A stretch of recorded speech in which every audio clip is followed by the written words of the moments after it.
Alright everyone, video time, which I have not done in a while. Now today, you're doing Versailles, as it is the end of the Great War. Now me saying, it's not the end of the Great War, that was months ago, November 11th. Well, you're wrong. The problem is, nobody actually understands how war works.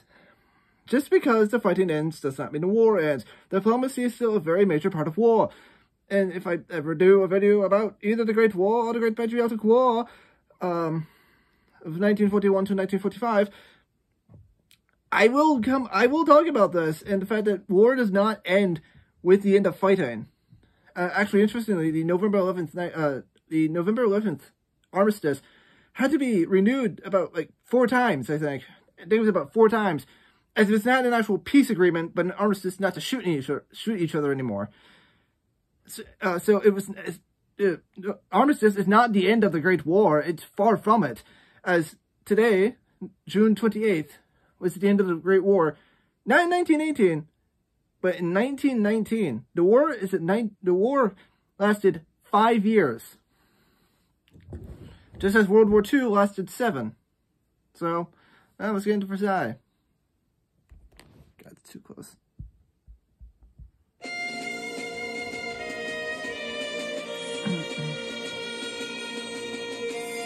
The war had been raging and ravaging for 4 years, leaving millions of casualties from all sides. In the trenches of the front lines, people have asked the question, what is the price of peace? How many more must die?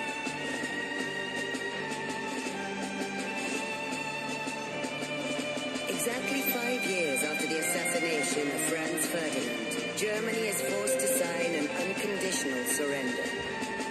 Which is funny because Germany didn't start the war. The Austro-Hungarian Empire did. So it's funny that Germany got blamed for the war when they didn't do jack shit. Well, they did declare war on Russia, which brought in France. But to be fair, that was because Russia declared war on the Austro-Hungarian, and when the Russian Empire declared war on the Austro-Hungarian Empire because they declared war on Serbia. So technically, it's all the Austro-Hungarians' fault. But Germany got blamed for it because at this point, the Austro-Hungarian Empire does not exist anymore. For the signing of this historical document, the French city of Versailles is chosen.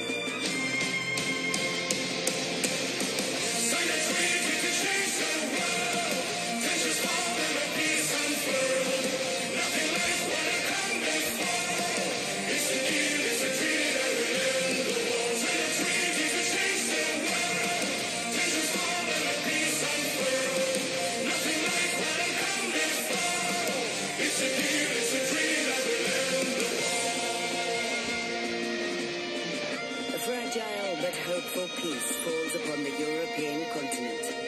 America returns to their shores, Russia tend to their own matters, and the British Empire disbands. Yeah, because at this point, when she said Russia tends to their own matters, at this point, the revolution it's kicked off. It's, well, technically crushed by the Russian government, as the, fucking hell, what was it?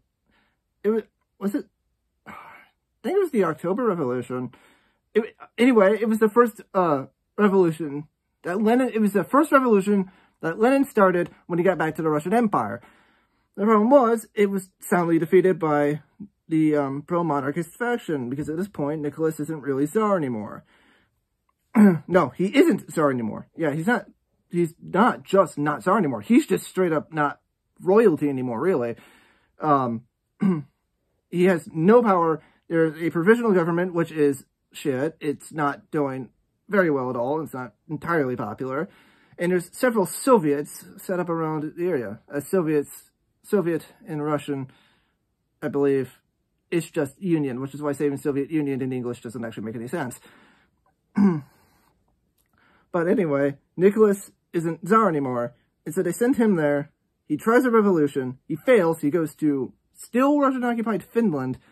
Then he comes back, tries again, and that kicks off the Russian Civil War, which is their own matters that she was talking about. And interestingly, basically all the powers of the Great War, at least, I believe every Entente member sent some form of volunteers and weapons to the pro-monarchist faction. Though that didn't really help them much because the Bolsheviks controlled the largely all the industry. So, yeah.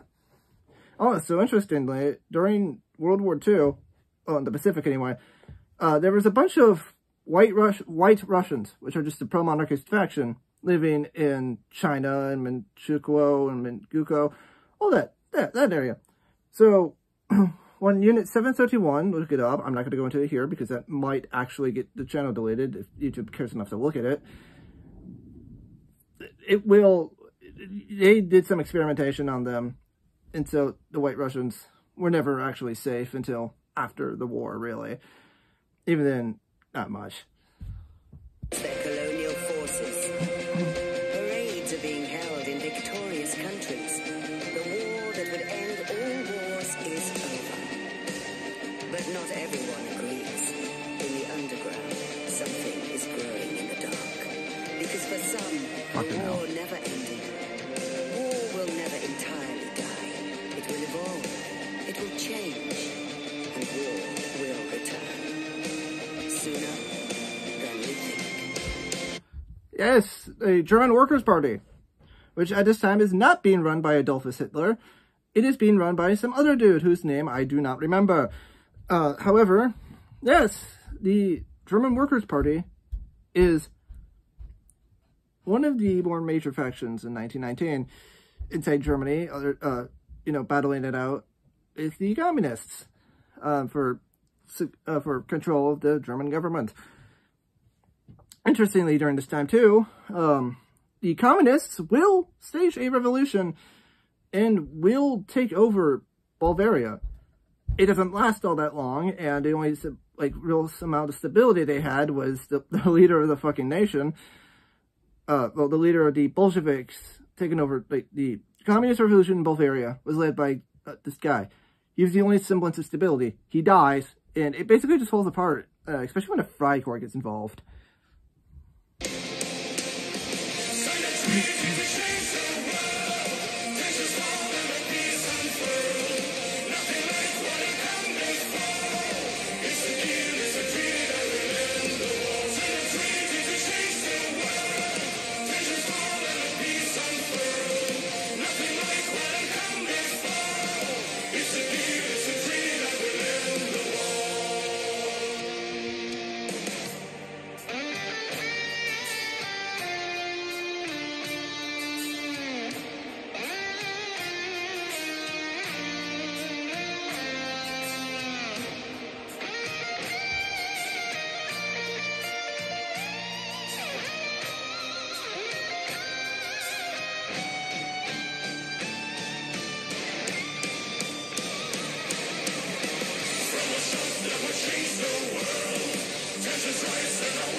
If you're wondering what that was Sarajevo, which I might also do eventually. So, yeah, there's more to this, so let's go through it. But this is just war stuff.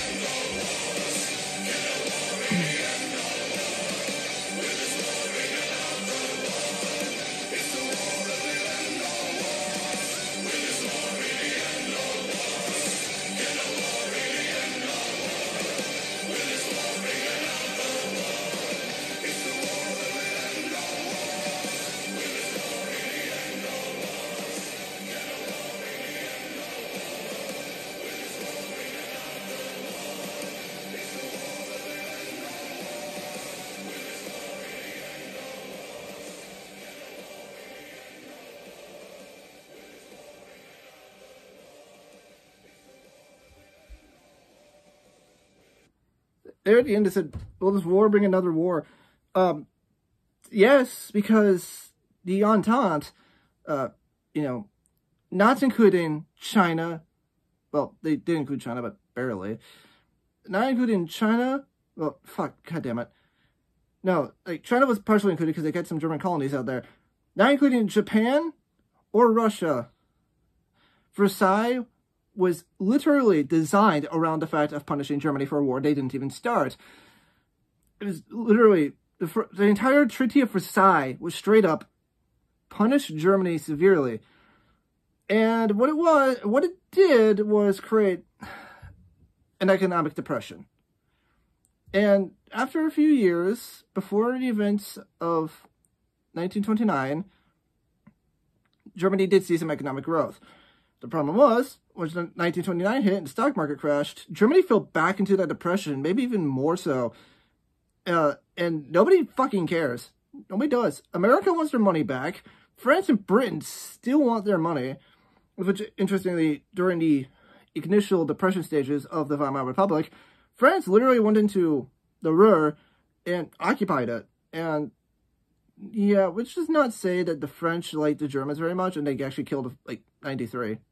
That's, I believe, the number. Might be higher, but yeah, they treated the Germans like the Germans treated the Jews during World War II. Not very well, I mind you. I mean, they didn't put them in camps or anything, but they certainly did not like them. They abused them, and obviously, as I said, they killed several of them. So, yeah, France isn't a good guy. No. All right, anyway, that's all for this video. Oh, to be fair, though, one thing. I might do Sarajevo at some point. Maybe, like, next month, I'll do Sarajevo. So, yeah.